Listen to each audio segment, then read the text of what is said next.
আজি কাতি বিহু অসমীয়াৰ বাপতি সাহন তিনিটা বিহুৰ ভিতৰত এই কাতি বিহু অন্যতম। গ্ৰাম্য চহা কৃষকৰ সৈতে সংপৃক্ত হৈ থকা এই কাতি বিহুতে অসমীয়াই অভাৱকো উৎসৱৰূপে উদযাপন কৰে। ৰাজ্যৰ বিভিন্ন প্ৰান্তৰ লগতে বঙাইগাঁৱতো চলিছে কাতি বিহুৰ উদযাপনৰ প্ৰস্তুতি। বঙাইগাঁৱৰ মাজগাঁৱতো কাতি বিহুক লৈ পুৱাৰে পৰা সকলোৰে ভাগে ভাগে ব্যস্ততা।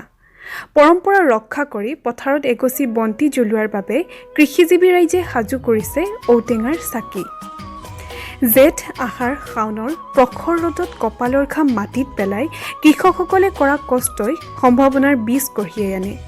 তাৰে আনন্দত আত্মহাৰা হয় কৃষক, আৰু সেয়ে আহিনৰ শেষৰ দিনটো উদযাপন কৰা এই বিহুত চহা অসমীয়াই পুৱাই খেতিপথাৰডৰা চাই সন্ধিয়ালৈ পথাৰত বন্তি জ্বলাই গৰ্ভৱতী পথাৰডৰাক সোণোৱালী সোণগুটি হ'বলৈ কামনা কৰে। কাতি বিহু অসমীয়াৰ বাপতি সাহন তিনিটা বিহুৰ ভিতৰত এই কাতি বিহু অন্যতম। গ্ৰাম্য চহা কৃষকৰ সৈতে সংপৃক্ত হৈ থকা এই কাতি বিহুতে অসমীয়াই অভাৱকো উৎসৱৰূপে উদযাপন কৰে। ৰাজ্যৰ বিভিন্ন প্ৰান্তৰ লগতে বঙাইগাঁৱতো চলিছে কাতি বিহুৰ উদযাপনৰ প্ৰস্তুতি। বঙাইগাঁৱৰ মাজগাঁৱতো কাতি বিহুক লৈ পুৱাৰে পৰা সকলোৰে ভাগে ভাগে ব্যস্ততা।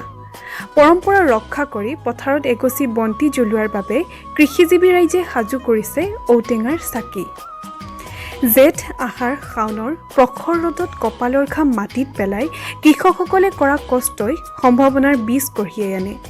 তাৰে আনন্দত আত্মহাৰা হয় কৃষক, আৰু সেয়ে আহিনৰ শেষৰ দিনটো উদযাপন কৰা এই বিহুত চহা অসমীয়াই পুৱাই খেতিপথাৰডৰা চাই সন্ধিয়ালৈ পথাৰত বন্তি জ্বলাই গৰ্ভৱতী পথাৰডৰাক সোণোৱালী সোণগুটি হ'বলৈ কামনা কৰে।